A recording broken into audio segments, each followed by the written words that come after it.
Hello, everyone.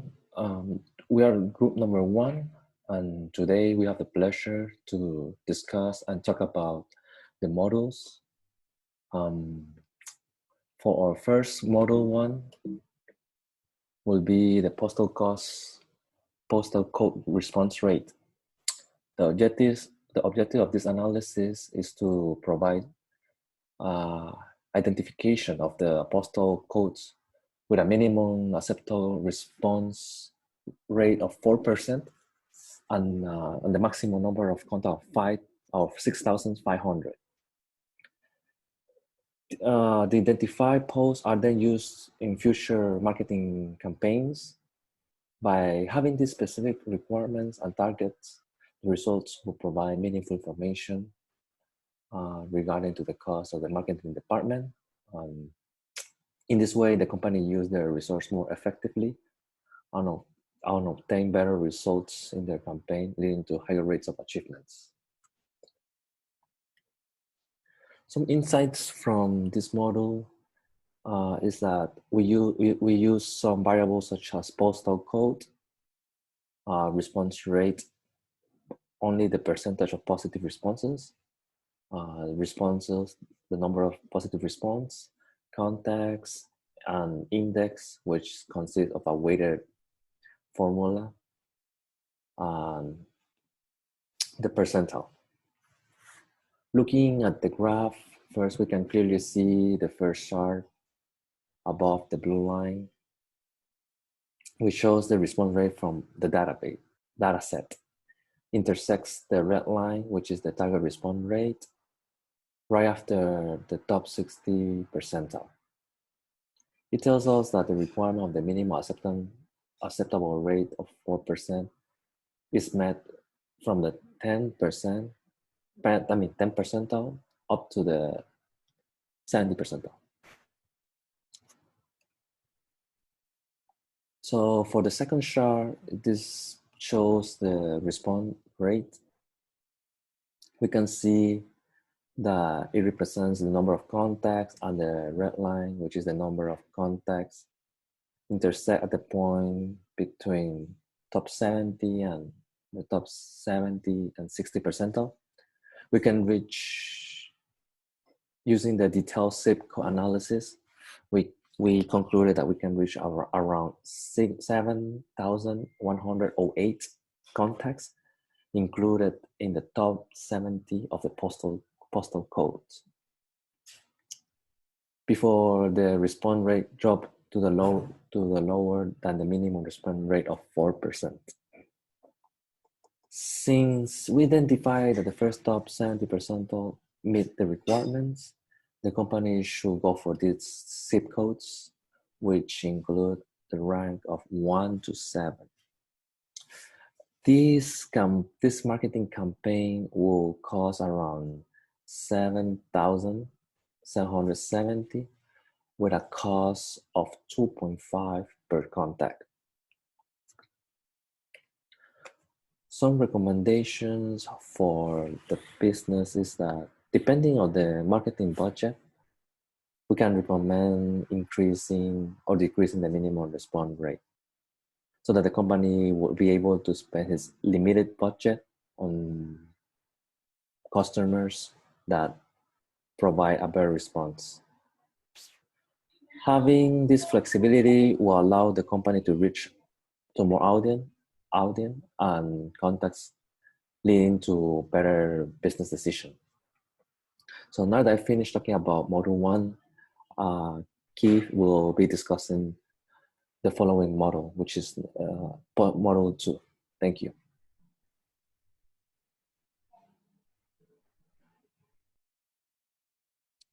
Hello, everyone. My name is Keith, and I'm going to be going over the RFM analysis. Now, what is RFM analysis? It is a specialized marketing technique that uses customer behavioral data to divide them into specific clusters based on their similar purchasing behaviors and targeting them with marketing campaigns tailored to their specific cluster. Now, explaining recency, R, frequency, F, and monetary, M, these three variables make up the RFM analysis, recency being based on how recently the customer has made a purchase, frequency on how frequently the customer makes the purchase, and monetary is based on how much money the customer spends. Now, the objective of the analysis here, the purpose we're doing the analysis is to identify various clusters of customers to use for targeted marketing. This allows for a more personalized marketing technique, increasing engagement, and eventually increasing revenues. By looking at the customer's past behaviors with RFM values of their purchases, marketers can better predict customers' future responses towards marketing campaigns. This way, the marketer can determine which style would be more effective.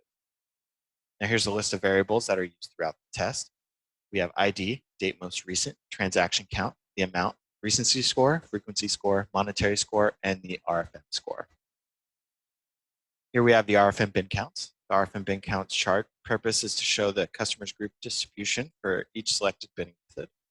Looking at our charts, we can see there are some fluctuations between the bins, but overall they're scattered pretty evenly, indicating our methods were sufficient. The biggest group in terms of numbers are the ones located in categories 3 for frequency, 5 for recency, and 2, 3, 4 for monetary.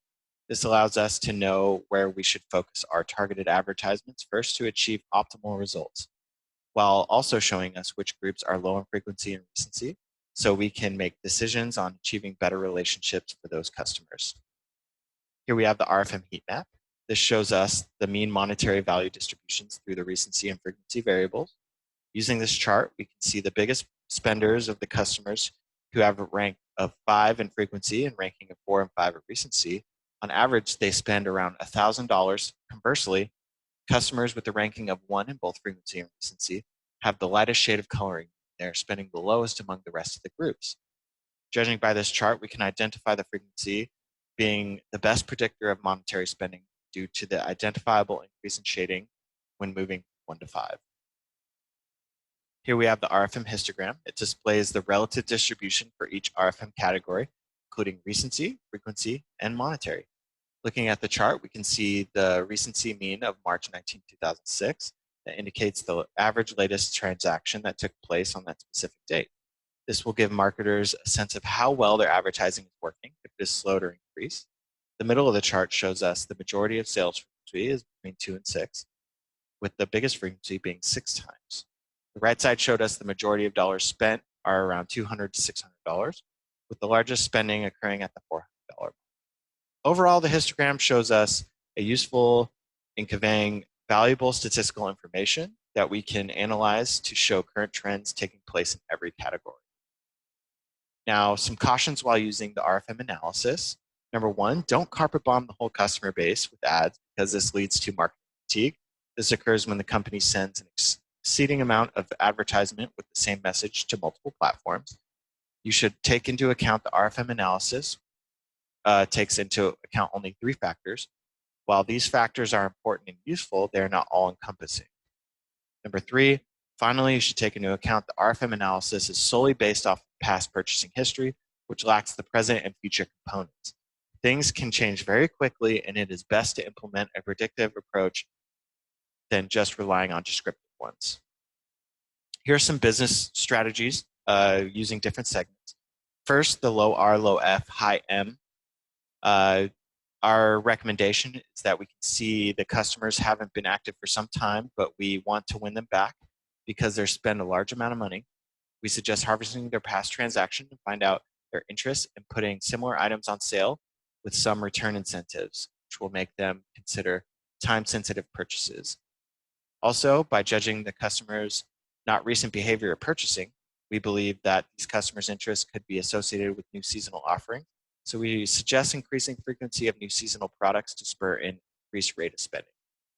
Finally, the high R, high F, and low M segment. We feel that these customers frequent often but spend little money, that we create a customer loyalty infrastructure that rewards them every time they make a purchase. The more often the customer spends money, the better deals they will receive, therefore reinforcing their trend to visiting often, but giving them a slight push into spending more money to achieve higher tiers of rewards. Next, we have Victoria, who will introduce module.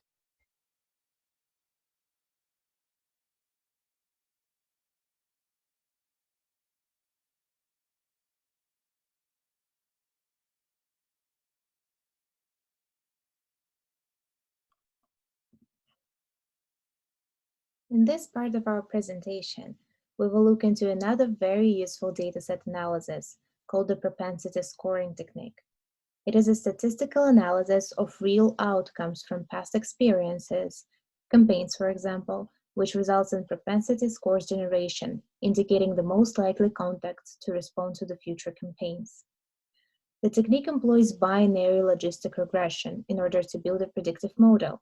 In our case, using the data acquired from previous direct mail campaigns, we can generate the model of propensity scores and then apply it to a new dataset with the unknown outcomes to obtain predicted outcomes, which would identify the most likely respondents.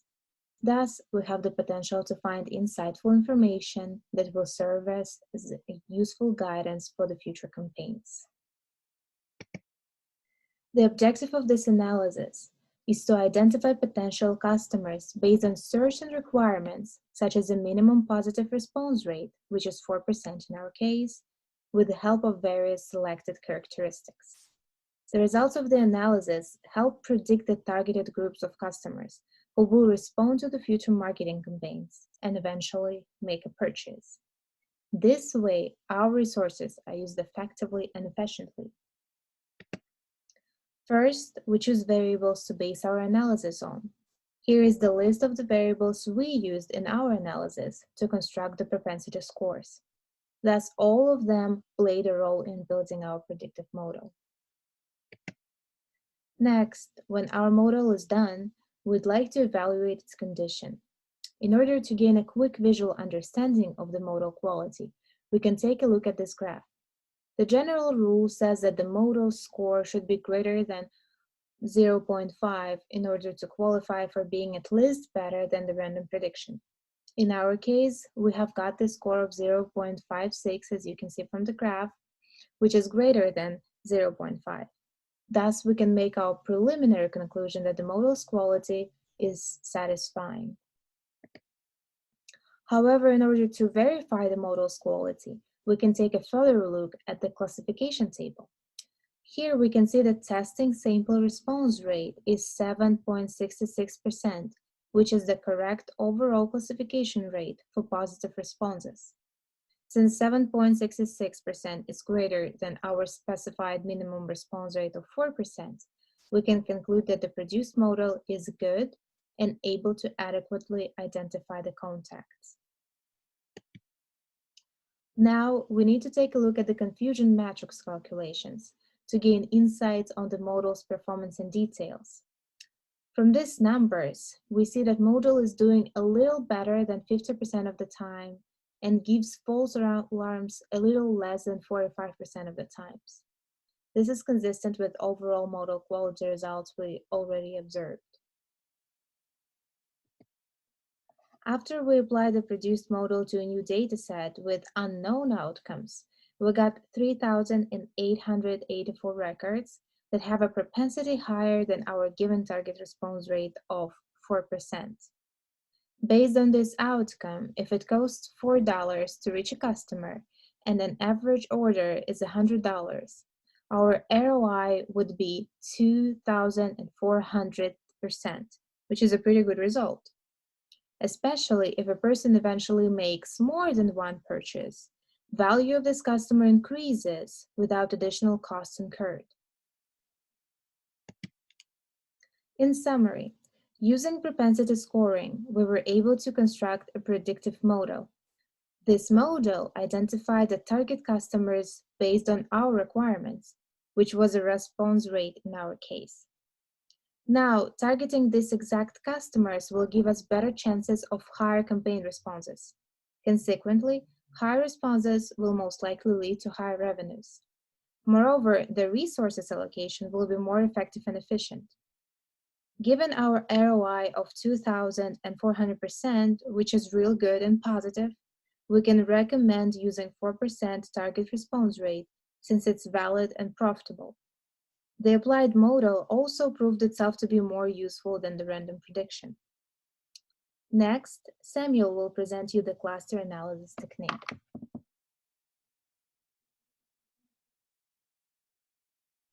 Hello, everyone.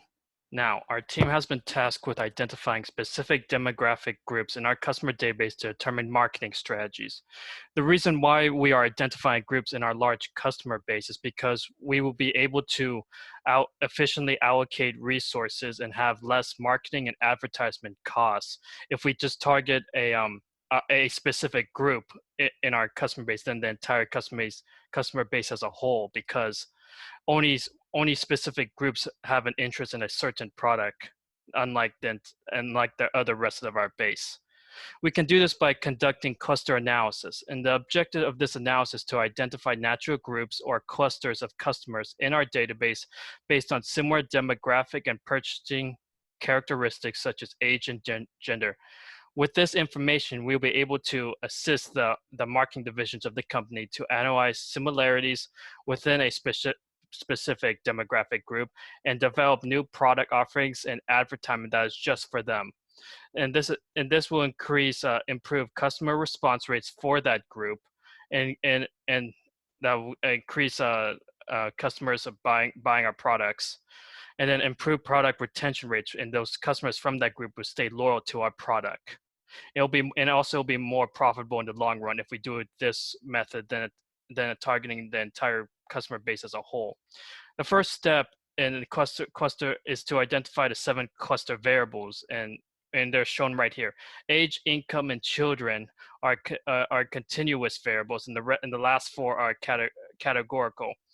With these 7 inputs, we're able to create 4 clusters or groups. And right here, the cluster quality chart shows that how these variables are used in conducting analysis. Are they efficient variables? Would they be accurate? And right here, the cluster quality shows that it's fair, which means that our variables are not too homogeneous. They are unique, and they are accurate enough to conduct this analysis. Now, after the first step, we create pie charts of the 4 groups. As you can see, cluster 1 takes about 40% of the entire base. So I would highly recommend targeting that group, as it will lead to the most profit in the long run. And then our smallest one is cluster 4, which takes up only 16.7%. This breakdown may be simple, but it allows us to assign the proper amount of resources and allow us to see which group should we target first to make the most profit. And right in this scenario, as I said before, it's the 40% cluster 1, so it's almost half. So it'll be most profitable to undertake that group when it comes to developing products and advertisements that's specific to that only group. As you can see here, this is the cluster summary chart, and it's a breakdown of each cluster. And as you can see, the 5 variables: age, children, gender, income category, and marital status are the most important factors when differentiating a specific group. Because as you can see right here, the ones that are color-coded blue are the most have the most differences, unlike the last two which is education and years of registered. This is very important when determining what type of product should we impose on a specific group. How should we advertise it to gain their attention so we can make more profit in the long run. Now, this is more descriptive version of the chart, and as you can see that the group 1 is older children married have the highest income, and that's about 4,000 people. And then older single mothers with moderate income only has to about 2,400 people. Then group 3, younger single men, 1,900. And group 4 is only about 1,600, younger single women with no children. With this, we were able to identify which product should we offer to this group. As you can see in cluster 1, older married people that have children and higher incomes, we should definitely target household cleaning supplies, electronic leisure items, and furniture. We should advertisement these 3 items to this group, since it will be the most profitable because they make 40% of our base. The second cluster we should target is older single moms, and we should recommend them paper towels, napkins, and female beauty care products as a form of advertisement there. We should offer these products for them to gain their attention. But as it stands right now, cluster 1, we should offer those 3 household cleaning supplies and so on to attract the most attention. Now, Now, after conducting postal response rates, RFM analysis under transaction data, propensity scores, and cluster analysis, we can be able to create decision support systems that will be able to help managers and lower people, subordinates in the business, make decisions and target which group of our customers will be the most profitable to target. Thank you.